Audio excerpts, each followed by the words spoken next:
Welcome to Pearls and Politics podcast.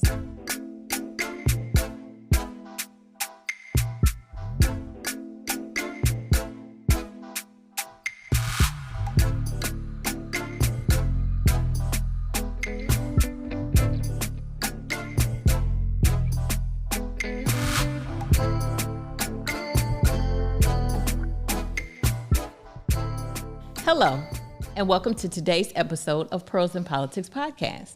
My name is Kahalah, and I'm your host. We are so happy to have you with us today as we shift the content of our platform inward.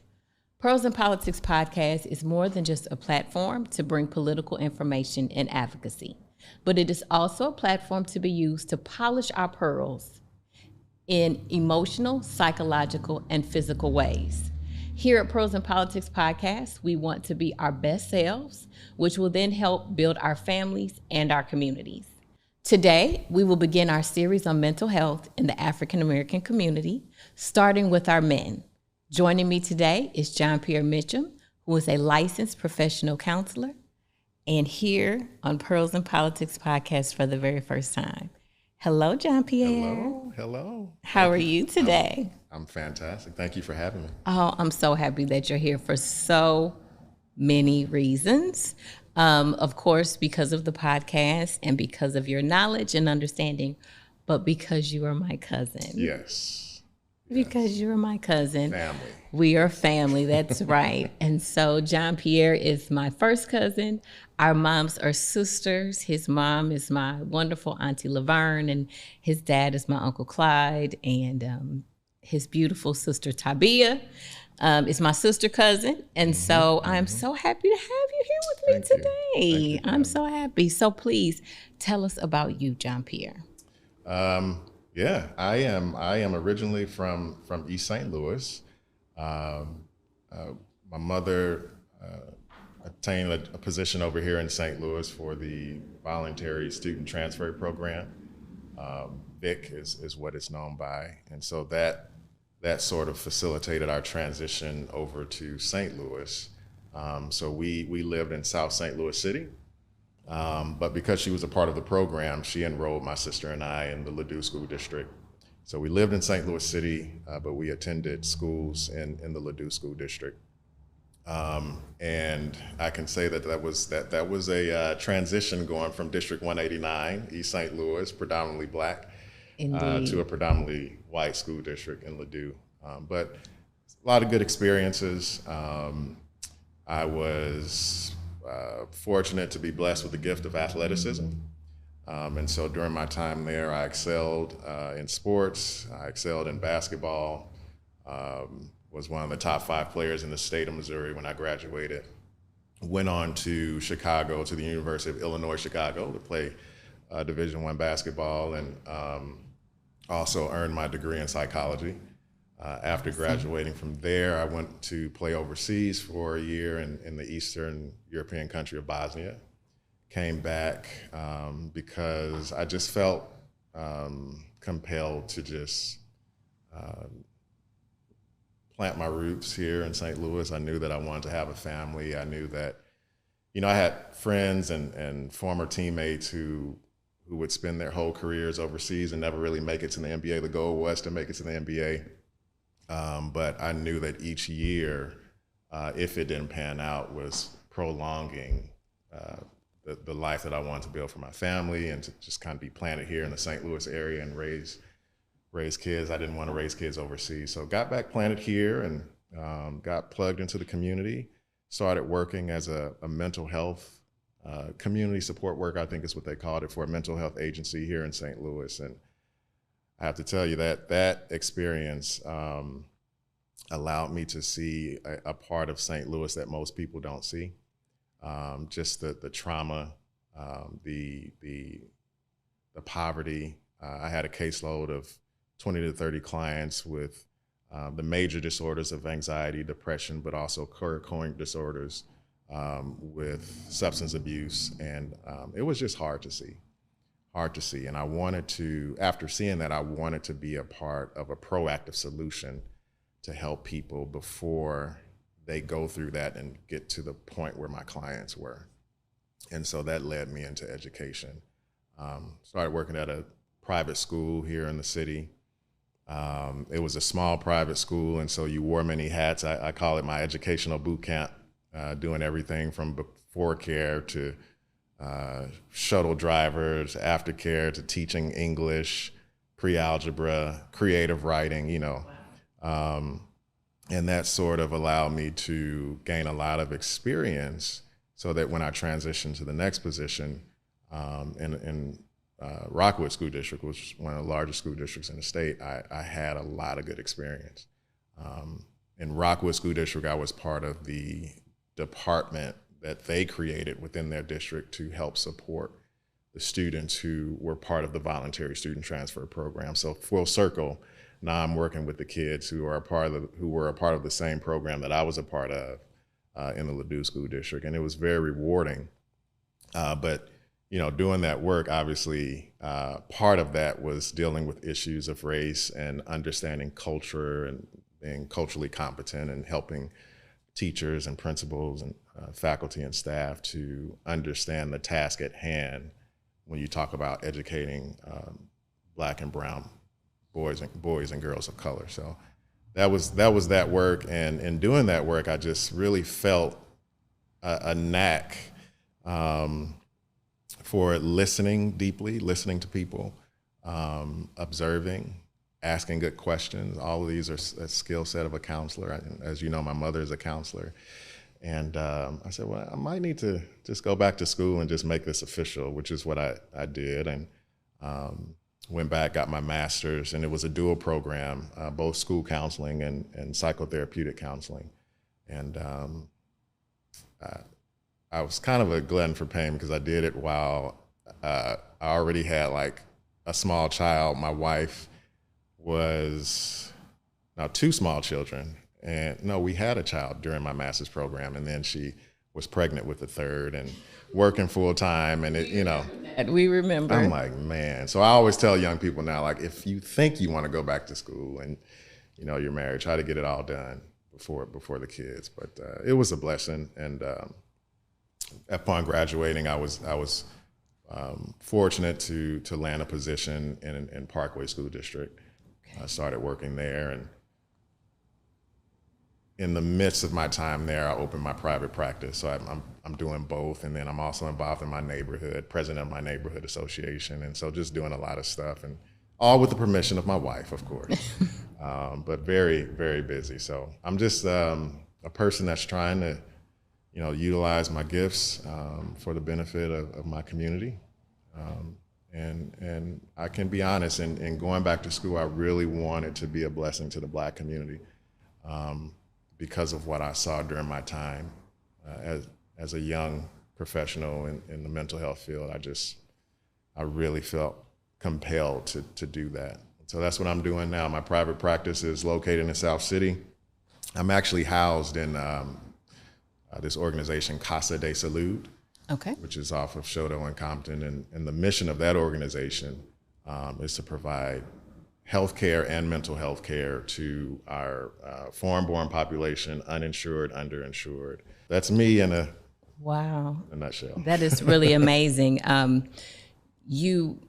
You make us all so proud. So not just our family, but our community, your church. Like, you just make everyone so proud as a husband and as a father, and you really have a heart for people and for their healing.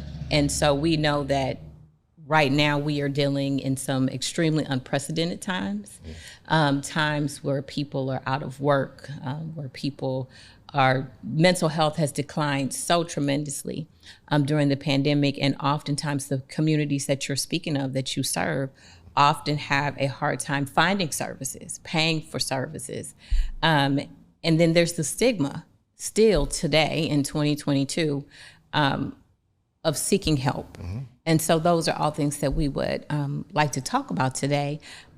So what, you touched on it a little bit, what led you to private practice? Because what we do in our day-to-day is one thing, mm-hmm. and you know, it's structured, and you know, mm-hmm. you can be you, but then, you know, a little bit you can't be you, but mm-hmm. in your private practice, it's exactly what you want it to be and exactly what you make it. So what led you to say, okay, I need a private practice that's mine to be able to help people? Yeah, when I went back to school, the goal was to be a private practice therapist. I just did the dual because it was offered, and the school counseling. I was already in the school system, so I thought, why not? But I think, working with our families in the educational system, working in the mental health system, and just, as I mentioned, seeing the trauma and seeing the dysfunction in the family dynamic, it just really, I like to problem solve, and I see like this is, let's get to the root, right? And you can really do some really powerful things within the counseling setting that, in some ways you can do within education, but there are limits to what you can do. And I know we do have organizations who are collaborating with school districts, and I think that's very valuable. But so much is contingent on the entire family unit and doing work with the entire family, and that to me is most conducive within a private setting. And I would just say as well, my own experience, I've had my experiences with depression and mental health in my family. Personally, I've had struggles with anxiety, and so that really sort of lit the fire under me to really try to be a part of the solution, to help as many people as I can. So to me, in my mind, private practice was it. It just so happens that I landed the education job first, but I always knew that I would open the private practice. So, well, that is truly commendable. So what do you want our listening and viewing audience to know? What do you want us to know about anything dealing with mental health, particularly with the African American man, and what we as a people and as a community are dealing with? Like, how does that affect the entire family? How does that affect the community? And then, in addition to yourself, what do we need to do in order to help build stronger, healthier, safer environments for our families, and then inevitably for our community? Because we understand it starts with the family. So you have to be the change that you want to see. Yeah. And it starts, you hear it in the churches, you hear it in community activism. It starts at home. And so, we discussed bullying earlier in our private conversation. A lot of that starts at home, raising your children to be kind, to be respectful. Everybody is dealing with something. And so what can Jon-Pierre tell us today that can help our viewers and listeners move forward, particularly from the African American man's perspective? I think, the one thing I would say is, it's hard to talk about our mental health and our health without acknowledging our history. Okay. And so when we think about our history and what folks who look like us have experienced in this country, we have to understand the historical impact, and understanding that you were able to then ascertain the solution. So when I do workshops with faculty and in the past, workshops on like social justice and racial reconciliation, when we begin to talk about the Black experience, we have to acknowledge the impact that it's had on our bodies, on our, not just our psychology, but our physiology, our biology. And so for me, I start with that, understanding the science behind how the impact of stress, historical, transgenerational, the impact that it has literally had on our bodies. And I think about, honestly, because I love music, I think about the song that one contemporary philosopher, Kendrick Lamar, wrote, DNA. And if I may, he talks about, I have loyalty, I have royalty inside my DNA. I have war and peace inside my DNA. I have power, poison, pain, and joy inside my DNA. And he says, I have hustle, though ambition flow inside my DNA. I have dark, I've got evil, I've got rot inside my DNA. And he says, I got off, I've got troublesome heart inside my DNA. And so obviously Kendrick is talking about his personal experience, his family, in a general sense, the Black community. And there are moral implications to those lyrics in terms of how humans, we have great capacity for good, and we also have great capacity for evil. But I would also say that these lyrics speak to a psychological, a physiological, and a biological phenomenon in terms of in our bodies, we have great capacity for healing, growth, and development, but we also have great capacity for disease, depending on things that happen in our environment. And so when I'm teaching and talking in workshops, we highlight the field of epigenetics, which is essentially how events in your environment can impact your genetic sequence or your genetic expression. We've seen this throughout history. So for example, the Irish potato famine that happened during that time, it was about a span of 7 years, but researchers found that the grandkids of the folks who went through the Irish potato famine, because of the trauma and the stress of that experience, these grandkids were having certain ailments popping up 2 generations later as a direct result of the trauma experience. So you think about that, and you think about the experience of our ancestors. We're not talking about 7 years, we're talking about 400 plus years, and then some, right? And so when you think about our social experience of being in the back of the line, the back of the bus, or dismissed, where do we see ourselves in the front of the line, at the top of the list? I would say, as a Black therapist, I understand the experience. Mm-hmm. So that automatically gives me a certain perspective when I'm working with members of the Black community, members of our community. And part of the work, as I mentioned before, is to educate on what's happening in the body. A lot of times when we're talking through different experiences, we'll often ask, well, where do you feel that in your body? Some people will say stomach, back, shoulders, things like that.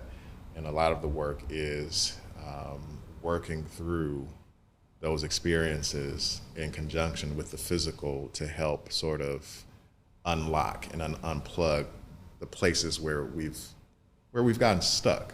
From a scientific standpoint, and I don't want to bore you because I can nerd out to it, but at the core, we're talking about our nervous system, our autonomic nervous system. You have the somatic nervous system and the autonomic nervous system, which is the part of our nervous system that's involuntary. It controls our pupils, it controls our heart and things like that. Well, when we're under too much stress and chronic stress for a prolonged period of time, it just throws that completely out of whack. Mm-hmm. The autonomic nervous system is comprised of the sympathetic and the parasympathetic. And I hear that from my chiropractor a lot. Yeah. So the sympathetic nervous system is the seat of the fight and flight response, which is like our amygdala, part of our brain. And so what's happening is we are experiencing, whether it's through our environment of where we live or through our environment of where we work, our experience as Black people causes that part of our brain to be triggered for too long. And so it creates all sort of ailments within our body, and it does make us susceptible to certain mental conditions. So just being armed with that information within the counseling room is huge, to be able to together work with clients to begin unpacking that and dismantling that effect on our bodies.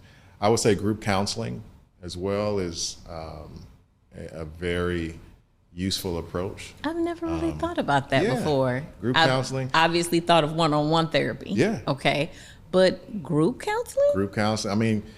I would say even organically within our community, we have friend groups, and sometimes we get together. I know in my life, me and my wife, we're part of a marriage group where married couples just kind of get together from time to time, either on Zoom or WhatsApp, to just sort of talk about the nuances of marriage. Just from an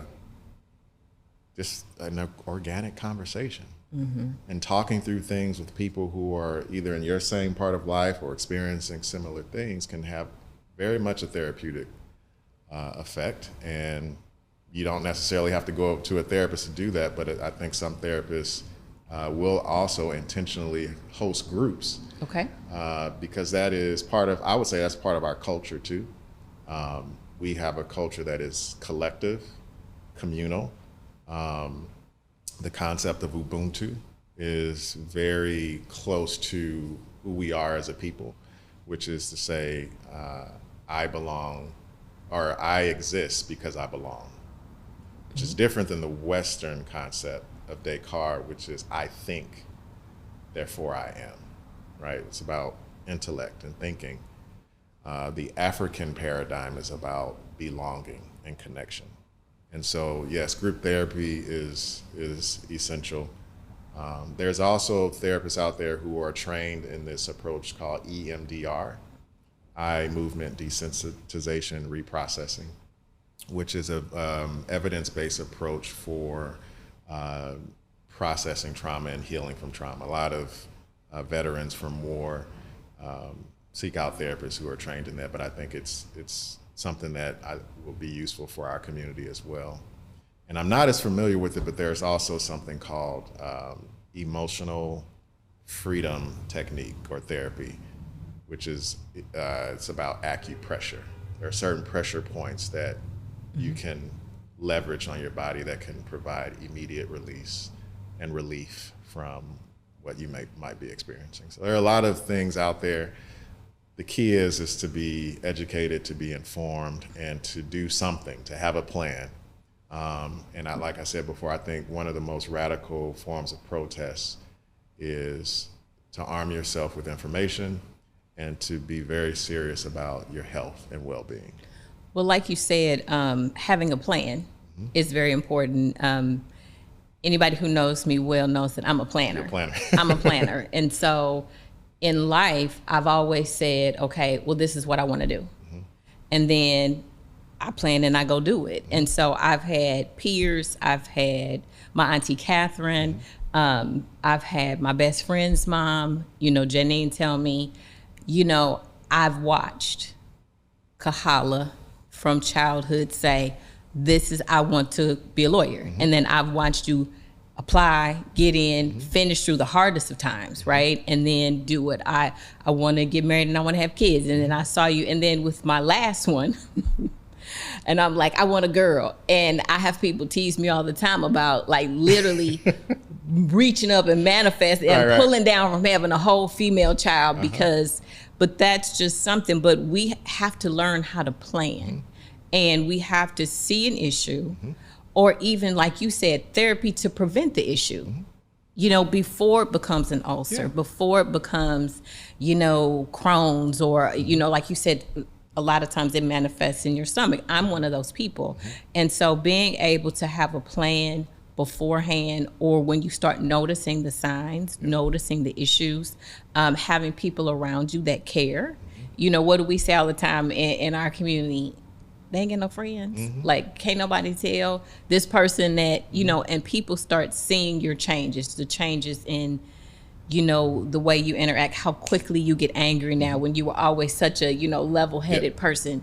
There are just so many things that are symptoms, and being able to come up with a plan. And like you said, I think something that many of our viewers will understand is that organic group therapy. Because of course I'm thinking group therapy, I've never, but how many literally countless times have me and my girlfriends got together for girls' night, girls' spa weekend, whatever, and we are ranting and raving about everything from them kids to them baby daddies to, to whatever the situation may be. And then you walk out of that space feeling so much better because there was somebody who understood, there was somebody who you can talk to, and you are not alone. And so I think that's so important, especially like you said, in our community. And that actually spans ethnicity.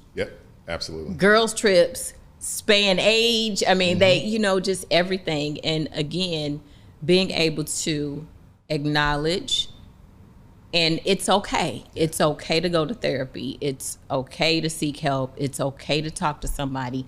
It's okay to not be okay. Yeah. And I think especially with men, they have a hard time. You all have a hard time sometimes not being okay, because you are the one in your household that's supposed to make it okay for Shelly and the boys. That's on you, and so we have whatever role we have in our respective households.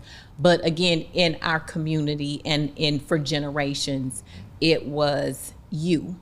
Yep. And so being able to say, you need help, you struggled, like you said, with depression or anxiety or whatever the situation may be, we have to get away from the stigmas, because that's not helping us.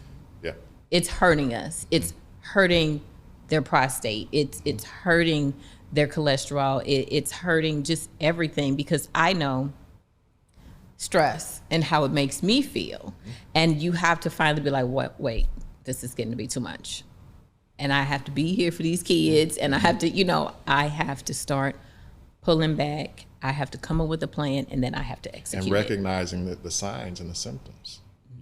If you start to feel it in your stomach, or if you're having migraines, or if you're having trouble sleeping, like just understand. And it's no different than, and you mentioned not waiting until it becomes critical. We have a lot of people who are very interested in how they look on the outside, and gym memberships and trainers, and that's great. I do that, because it's all connected. But the body does keep score, and so in the same way that we're proactive. Wow, the body does. We were just talking about losing weight. In the same way that we're proactive about that, we need to be proactive about our mental health.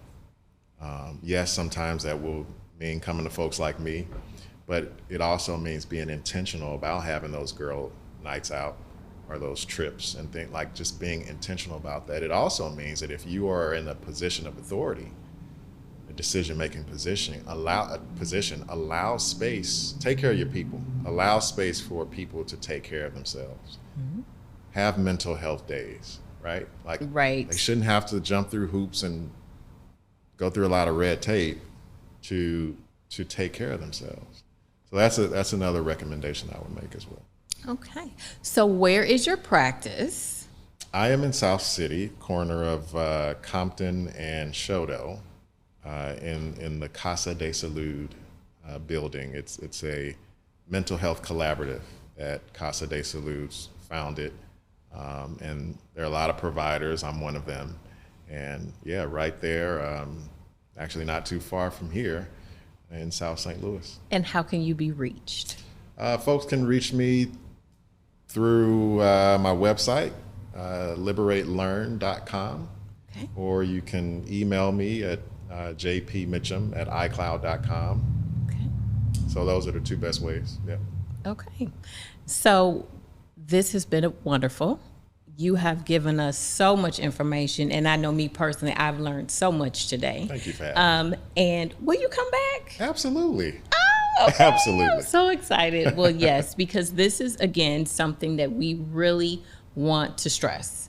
Yes. We really want our viewers, our listeners, all communities. Like we said, it doesn't matter the gender, it doesn't matter the ethnicity. Yeah. We want all men, all women, all children to be healthy, both mentally and physically. And so we are so happy that you came today. And thank you so much for coming. And we will see you again really soon. Thank you. Thank you so much. Thank you. Thank you for joining us today here on Pros in Politics Podcast. And we hope to see you again next Friday.